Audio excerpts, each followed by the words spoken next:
Hello and welcome everyone.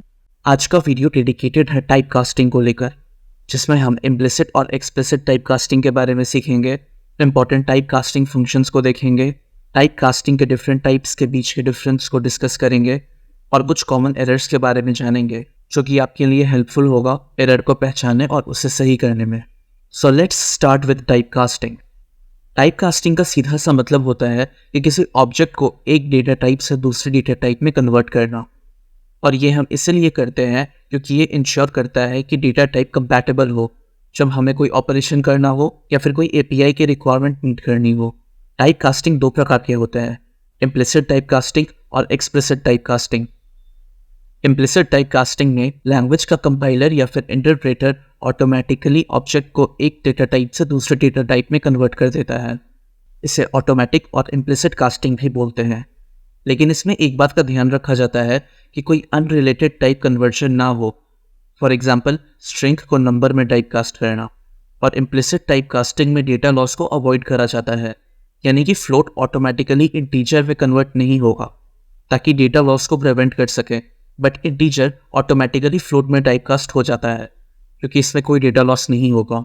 दूसरी तरफ explicit type casting की बात करें तो ये प्रोग्रामर के द्वारा फोर्सफुली किया जाता है, यानी कि एक्सप्लिसिटली किया जाता है। इसमें डेटा के ऊपर और ज़्यादा प्रिसाइज कंट्रोल होता है और इसे करने के लिए हम डेटा टाइप कन्वर्जन फंक्शंस का यूज़ करते हैं। नाउ यूजुअली ऐसा कब करेंगे? सबसे पहला तब जब हम किसी यूज़र के इनपुट को कन्वर्ट कर रहे हो, या फिर तब जब हम डेटा को प्रिपेयर कर रहे हो किसी ऑपरेशन के लिए जिसमें यूनिफॉर्म डेटा टाइप्स का होना ज़रूरी है। एक्सप्लिसिट टाइप कास्टिंग में एक बात का ध्यान देना होता है कि इसमें डेटा लॉस होना पॉसिबल है, इसीलिए ये ज़रूरी है कि हम अवेयर रहें कि कौन सा टाइप कन्वर्जन का रिजल्ट डेटा लॉस हो सकता है। और एक्सप्लिसिट टाइप कास्टिंग में हमें एरर को भी हैंडल करना होता है so that non compatible conversion को हम टैक्टफुली हैंडल कर सकें। मुझे टाइप कास्टिंग का ये एनालॉजी काफ़ी सही लगा, जिसमें हम ऐसा सोचते हैं कि किसी बड़े डब्बे में हम किसी छोटे डब्बे को रखना चाह रहे हैं।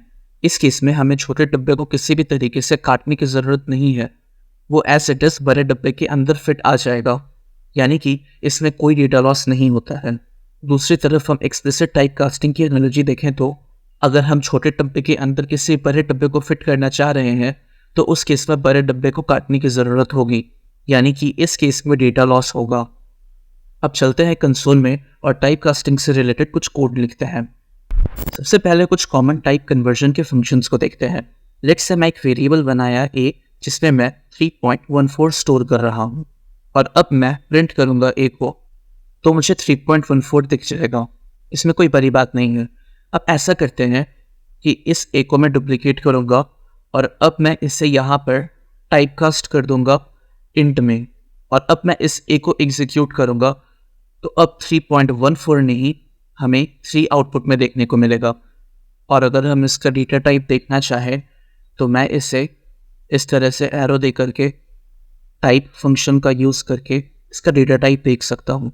तो हमें दिखेगा कि 3 अब इंट क्लास को बिलोंग करता है, यानी कि इसका टाइप अब कन्वर्ट हो चुका है। अब मैं एक नया वेरिएबल बनाऊंगा b, और इसके अंदर मैं स्टोर करूंगा 3 को। सिमिलरली मैं b को भी प्रिंट करूंगा, सो a रिप्लेस करूंगा b से यहाँ और यहाँ, और अब मैं इसे एग्जीक्यूट करूंगा तो मुझे b 3 दिख जाएगा जो कि इंट क्लास को बिलोंग कर रहा है। अब ऐसा करते हैं कि 3 को मैं फ्लोट के अंदर डाल करके टाइप कास्ट कर दूंगा, और अब मैं इसे एग्जीक्यूट करूंगा तो हमें 3 फ्लोट क्लास को बिलोंग करता दिखेगा, और अब ये 3.0 में कन्वर्ट हो चुका है। मैं एक बार टाइप कास्टिंग फंक्शन को ढंग से लिखता हूँ। अब तीसरा टाइप कन्वर्जन फंक्शन है str। इसके लिए मैं एक नया वेरिएबल बनाऊंगा c, और इसमें मैं 100 स्टोर करूंगा। अब एक बार मैं इसे प्रिंट करके देखूंगा तो जब मैं b को c से रिप्लेस करके फाइनली इसे एग्जीक्यूट करूंगा तो मुझे देखिए कि 100 एक इंट क्लास को बिलोंग कर रहा है, जो कि सही बात है। लेकिन अब मैं ऐसा करूं कि मैं इसे डुप्लीकेट कर देता हूं और इस 100 को अब मैं टाइप कास्ट करूंगा str में, और अब मैं इसे एग्जीक्यूट करूंगा तो मुझे देखेगा कि 100 अब स्ट्रिंग क्लास को बिलोंग कर रहा है, यानी कि इंटीजर से स्ट्रिंग में कन्वर्ट हो चुका है। चौथा most commonly used type conversion function है लिस्ट। इसमें मैं एक नया वेरिएबल बनाऊंगा और इसमें स्टोर करूंगा हेलो, और अब मैं इसे प्रिंट करूंगा तो आपको दिख जाएगा बिना किसी डाउट के कि हेलो स्ट्रिंग क्लास को बिलोंग कर रहा है। अब मैं ऐसा करता हूँ, इसे डुप्लीकेट करके इस हेलो को मैं टाइप कास्ट कर दूंगा लिस्ट के अंदर। और अब मैं अगर इसका आउटपुट देखूँ तो मुझे दिखेगा कि अब ये हेलो लिस्ट में कन्वर्ट हो चुका है और ये इंडिविजुअल लेटर HELLO में कन्वर्ट हो चुका है। और इससे आप आइडेंटिफाई कर सकते हैं पेयर ऑफ स्क्वायर ब्रैकेट से। पांचवा फंक्शन है टपल। इसमें मैं सिंपली यहाँ से इसे कॉपी करूँगा और इसे यहाँ पेस्ट कर दूंगा। डी के बजाय अब ई नाम का एक वेरिएबल बनाएंगे और यहाँ लिस्ट के बजाय हम टपल यूज़ करेंगे। और जब हम इसे प्रिंट करेंगे तो ये हेलो अब टपल में कन्वर्ट हो जाएगा। तो इसे एग्जीक्यूट करके देखते हैं। सी, अब ये हेलो टपल में कन्वर्ट हो चुका है और इससे आइडेंटिफाई कर सकते हैं हम पेयर ऑफ स्मॉल ब्रैकेट से। छठा फंक्शन है सेट। इसमें भी टाइम बचाने के लिए मैं सिंपली इस पूरे को कॉपी करूँगा, यहाँ पेस्ट करूँगा और ई को मैं रिप्लेस कर दूँगा एफ से। और यहाँ टपल के बजाय हम सेट फंक्शन का यूज़ करेंगे। इसे प्रिंट करने के लिए मैं इसे एफ से रिप्लेस करूँगा और इसके टाइप को जानने के लिए भी मैं एफ से रिप्लेस करूँगा। और अब मैं इसे एग्जीक्यूट करूँगा तो आपको दिख जाएगा कि हेलो अब एक सेट में टाइप कास्ट हो चुका है। और यहाँ पर आप देखिएगा कि ये अनऑर्डर्ड है, जिसमें एल सिर्फ एक बार ही प्रिंट हुआ है। अगर मैं इसे मल्टीपल टाइम्स एग्जीक्यूट करा तो आपको हर बार सेट का पोजीशन या ये बोलूँ तो सेट के एलिमेंट का पोजीशन चेंज होता दिखेगा। इसका मैं बहुत डिटेल्ड एक्सप्लेनेशन नहीं दूंगा, बस इतना जान लीजिए कि सेट इस तरीके से डिज़ाइन करा गया है कि इसमें डेटा को एक्सेस करना एफिशिएंट और फास्ट रहे। इसका रीज़न है कि सेट को बनाने के लिए हम हैश टेबल का यूज़ कर रहे हैं। अब इससे आप अभी छोड़ दीजिए, बस इतना समझिए कि हैश टेबल इस तरीके से बनाया गया है कि ये एफिशिएंट और फास्ट डेटा एक्सेस में मदद करे। चलते हैं अगले टाइप कन्वर्जन फंक्शन की तरफ, विच इज़ बूल। और बूल आप पहले भी देखे होंगे कि ये सिंपली ट्रू या फिर फॉल्स में आउटपुट देगा। अगर मैं एक वेरिएबल बनाऊँ G1 और इसके अंदर मैं बूल लिखूँ जिसके अंदर मैं एक वैल्यू दूँ, लेट्स से 2, और अब मैं इसे प्रिंट करूँगा। इसे कॉपी करके प्रिंट कर लेता हूँ और यहाँ F को मैं रिप्लेस करूँगा G1 से और टाइप के अंदर भी मैं F को रिप्लेस करूँगा G1 से और इसे एग्जीक्यूट करूँगा तो मुझे दिख जाएगा कि इसका आउटपुट है ट्रू और ये एक बूल क्लास को बिलोंग कर रहा है। और मैं एक और वेरिएबल बनाऊँ जिससे मैं कहूँगा G2 और इसके अंदर मैं कुछ भी नहीं दूंगा और अब मैं इसे प्रिंट करूँगा। तो सिंस ये एम्प्टी है तो बाय डिफ़ॉल्ट पाइथन इसे एम्प्टी मानेगा, या ये बोलूँ तो इसे फॉल्स मानेगा। तो मैं एग्जीक्यूट करा तो मुझे दिख जाएगा कि ये फॉल्स है और स्टिल ये बूल क्लास को बिलोंग कर रहा है। वैसे तो ये 7 most commonly use type conversion function है, लेकिन एक्चुअली में इससे ज़्यादा टाइप कन्वर्जन फंक्शन एग्जिस्ट करते हैं, but at this point of time वो उतने काम के नहीं हैं और उन्हें हम कुछ स्पेसिफिक केस में ही यूज़ करते हैं। इसलिए अभी के लिए उसे हम रहने देंगे, बट फ्यूचर में अगर हमें ज़रूरत होगी तब हम उस टाइप कन्वर्जन फंक्शन को देखेंगे। अभी चलते हैं अगले पार्ट में, which is type conversion as a result of calculation. सबसे पहले हम बात करेंगे इम्प्लिसिट टाइप कास्टिंग के बारे में, जो कि ऑटोमेटिकली हो जाएगा as a result of any calculation. एक से मैं 2 वेरिएबल बना रहा हूँ।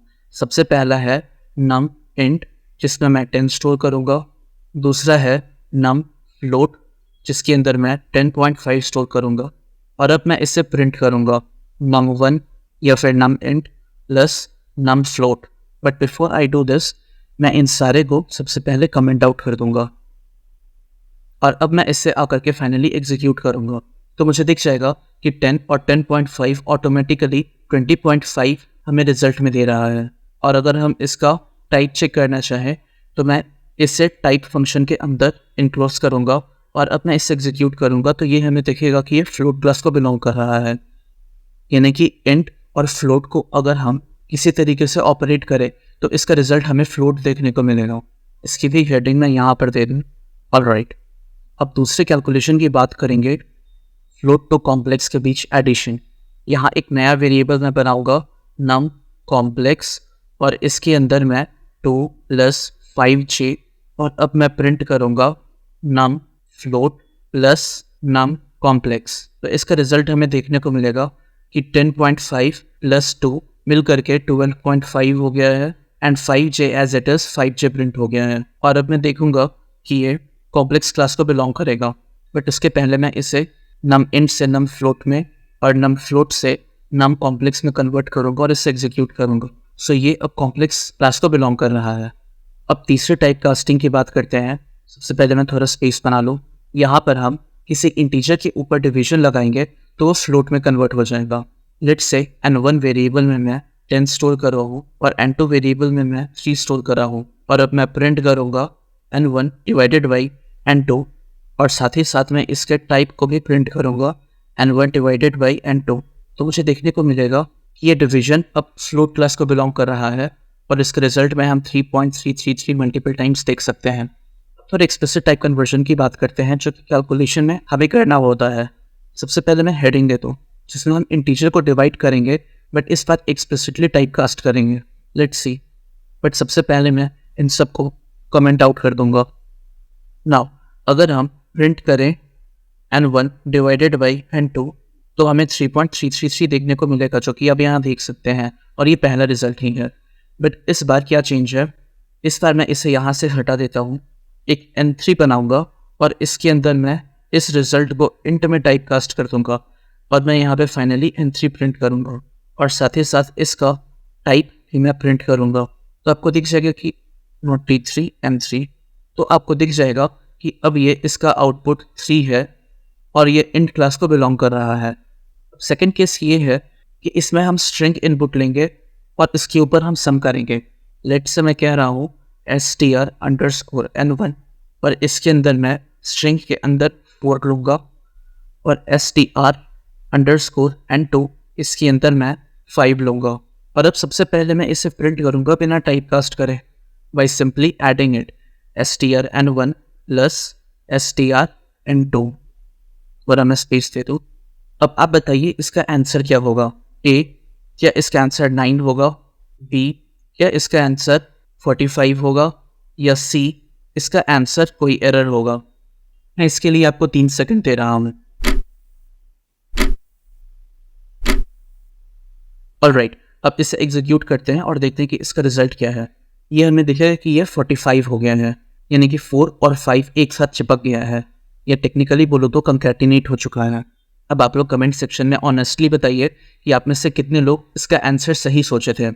ऑलराइट, इसे मैं हटा देता हूँ, और अब मैं चाहूँ तो इससे मैं एक नंबर के जैसे ट्रीट करके इसे एग्जीक्यूट कर सकता हूँ। इसके लिए मैं इसे इनक्लोज कर दूंगा इंट में। सिमिलरली इससे भी मैं सबसे पहले इंट फंक्शन बना के इसके अंदर ये एज ए स्ट्रिंग पास कर दूंगा, और अब मैं इसे एग्जीक्यूट करूंगा तो हमें इसका आंसर 9 देखने को मिल जाएगा। Now I want you to pay attention here. यहाँ पर बहुत सारे लोग मिस्टेक करते हैं कि वो उन नंबर के ऊपर ऑपरेशन परफॉर्म करने की कोशिश करते हैं जिसे पाइथन एक स्ट्रिंग के तौर पर ट्रीट करता है, जिस वजह से या तो उन्हें कोई एरर देखने को मिलता है या फिर एक रॉन्ग आउटपुट देखने को मिलता है। तो मैं चाहूँगा कि आप ध्यान दें कि जब आप टाइप कन्वर्ट कर रहे हैं या कोई ऑपरेशन कर रहे हैं और वहाँ टाइप कास्टिंग होने की कोई पॉसिबिलिटी है, तो एक बार आप ध्यान से देख लें कि क्या ऑपरेशन सच में नंबर पे हो रहा है या फिर नंबर एज अ स्ट्रिंग पर हो रहा है। अब इसके बीच ये कंपैरिजन देख लेते हैं कि इम्प्लिसिट टाइप कन्वर्जन पाइथन के केस में इंटरप्रेटर का काम होता है और ये ऑटोमेटिकली होता है, लेकिन एक्सप्लिसिट कन्वर्जन को मैनुअली करना होता है। इम्प्लिसिट टाइप कन्वर्जन को कोवर्शन बोलते हैं और एक्सप्लिसिट कन्वर्जन को कास्टिंग बोलते हैं। इम्प्लिसिट कन्वर्जन को करना इंटरप्रेटर का काम होता है, जबकि एक्सप्लिसिट कन्वर्जन को करना एक प्रोग्रामर का काम होता है। इम्प्लिसिट कन्वर्जन यूजुअली सेफ होता है, लेकिन एक्सप्लिसिट कन्वर्जन करना रिस्की होता है, और इसे करते वक्त हमें थोड़ा कॉशियस रहने की ज़रूरत है। इम्प्लिसिट कन्वर्जन में स्मॉल टू लार्ज टाइप में कन्वर्ट होता है, यानी कि less to more precise, but explicit conversion में large to small conversion possible है, यानी कि more to less precise. For example, implicit conversion में इंटीजर को फ्लोट में कन्वर्ट करना और एक्सप्लिसिट कन्वर्जन में फ्लोट को इंटीजर में कन्वर्ट करना। और फाइनली इम्प्लिसिट कन्वर्जन में कंपाइलर या फिर interpreter in case of Python safety को कंसिडर और चेक करता है, उसके बाद ही कुछ कन्वर्ट होता है। बट एक्सप्लिसिट कन्वर्जन में प्रोग्रामर को कन्वर्जन लॉजिक इंश्योर करना होता है सो दैट प्रोग्रामर किसी एरर या किसी रॉन्ग आउटपुट से बच सके। अब कुछ कॉमन एरर्स देखते हैं। Let's go back to console to see this in action. सबसे पहला है इनवैलिड स्ट्रिंग फॉर्मेट को किसी नंबर में कन्वर्ट करना। फॉर एग्जाम्पल, अगर मैं प्रिंट करना चाहूँ इंट जिसके अंदर है 1 2 3 A B C, और अब मैं इसे एग्जीक्यूट करूँगा तो मुझे यहाँ वैल्यू एरर देखने को मिलेगा, क्योंकि 1 2 3 ABC एक इनवैलिड स्ट्रिंग फॉर्मेट है और इसे आप नंबर में कन्वर्ट नहीं कर सकते हैं। लेट्स से मैं दूसरा एग्जांपल लूँ, इसे कमेंट करके इसे मैं इंट के बजाय फ्लोट में कन्वर्ट करूँगा, और इसका मैं फ्लोट वैल्यू रखूँगा 12.24.12 और अब मैं इसे एग्जीक्यूट करूँगा तो भी मुझे वैल्यू एरर देखने को मिलेगा क्योंकि ये भी कोई वैलिड फ्लोट वैल्यू नहीं है। Next is empty string conversion. सबसे पहले मैं इसे कमेंट कर दूँ। अब मैं ऐसा करूँ कि मैं इसे कॉपी करूँगा, यहाँ पेस्ट करूँगा और इसके अंदर से 1 2 3 ABC को हटा के इसे बस एम्प्टी छोड़ दूँगा और अब इसे एग्जीक्यूट करूँगा। अगेन मुझे यहाँ एक वैल्यू एरर देखने को मिलेगा क्योंकि आप एम्प्टी स्ट्रिंग को कन्वर्ट या टाइपकास्ट नहीं कर सकते। सिमिलरली मैं इंट के बजाय अगर फ्लोट यूज़ करूँ, बट सबसे पहले इसे कमेंट कर दूँ और इसे अब एग्जीक्यूट करूँ, अगेन आपको वैल्यू एरर देखने को मिलेगा। यहाँ पर भी आप ध्यान दें कि हो सकता है कि जब आप फ्यूचर में कोई कोड लिख रहे हो जहाँ स्ट्रिंग एम्प्टी है और एम्प्टी स्ट्रिंग ही टाइपकास्ट हो रहा है, उस केस में आपको वैल्यू एरर देखने को मिलेगा। ये भी one of the most common error होता है टाइपकास्टिंग के केस में। अगेन मैं इसे कमेंट कर दूंगा। और तीसरा कॉमन एरर है टाइपकास्टिंग फंक्शन का इनकरेक्ट यूज़। अगेन मैं यहाँ इसे पेस्ट करूँगा और इस बार मैं इसके अंदर लिखूँगा 123.45, 10 और अब मैं इसे एग्जीक्यूट करूँगा तो ये इस बार मुझे टाइप एरर देखने को मिलेगा which is int can't convert non-string with explicit base। In simple words इस तरीके से आप टाइपकास्ट नहीं कर सकते हैं। इसे मैं फिर से कमेंट कर दूंगा। अगला मोस्ट कॉमन एरर टाइप है कि आप किसी इनकरेक्ट डेटा टाइप को टाइपकास्ट करने की कोशिश कर रहे हैं। फॉर एग्जाम्पल मैं int के अंदर एक लिस्ट डाल दूँ 1 2 और 3 और इसे मैं अब प्रिंट करूँगा तो यहाँ भी मुझे एक एरर देखने को मिलेगा which is a type error, यानी कि आप इंट में किसी लिस्ट को डाल करके उसे टाइपकास्ट नहीं कर सकते हैं। नाउ फिफ्थ एरर है कि अगर कोई नेमिंग कॉन्फ्लिक्ट है किसी इनबिल्ट फंक्शन के साथ, लेट्स से मैं एक वेरिएबल बनाया इंट के नाम से और इसके अंदर मैं 10 स्टोर करा और अब मैं प्रिंट कर रहा हूँ इंट को एज टाइपकास्ट करके फॉर स्ट्रिंग 1 2 3 और अब मैं इसे एग्जीक्यूट करूँगा तो मुझे यहाँ पर भी एक टाइप एरर देखने को मिलेगा। क्यों? क्योंकि यहाँ पर कन्फ्यूजन हो रहा है इंट जो कि एज टाइप कन्वर्जन फंक्शन के जैसा यूज़ हो रहा है प्लस एज डेटा टाइप का जैसा यूज़ हो रहा है। और पहली बार में तो अगर मैं इसे हटा दूँ ये अपने आप में ही गलत है और इसके ऊपर मैं ऑलरेडी एक डिटेल्ड वीडियो बना चुका हूँ जिसे आप यहाँ आई बटन पे क्लिक करके देख सकते हैं। मैं इसे भी कमेंट आउट करूँगा। अब एक सिक्स्थ पॉसिबिलिटी है टाइप कास्टिंग के एरर की, जो कि है कॉम्प्लेक्स नंबर को स्ट्रिंग में रिप्रेजेंट करना। यहाँ पर मैं ऐसा करूँगा कि एक प्रिंट फंक्शन बनाकर इसके अंदर मैं फ्लोट में टाइप कास्ट करूँगा एक कॉम्प्लेक्स नंबर को डबल कोट के अंदर। तो 2 + 3j एक कॉम्प्लेक्स नंबर है और अब मैं इसे एग्जीक्यूट करूँगा तो यहाँ पर हमें एक वैल्यू एरर देखने को मिलेगा जो कि कह रहा है could not convert string to float which is 2 + 3j। Similarly अगर मैं इसे डुप्लीकेट करके फ्लोट के बजाय इंट लिखूँ और अब मैं इसे एग्जीक्यूट करूँ तो यहाँ पे मुझे एरर देखने को मिलेगा वैल्यू एरर का invalid return for int with base 10। मैं आशा करता हूँ आपको ये वीडियो पसंद आया होगा। अगली वीडियो में हम बात करेंगे ऑपरेटर के ऊपर, जिसमें हम हर एक ऑपरेटर का ओवरव्यू लेंगे। मिलता हूँ आपसे अगले वीडियो में। तब तक अपना ध्यान रखें, कोडिंग करते रहें और मोस्ट इम्पॉर्टेंटली पेशेंस रखें।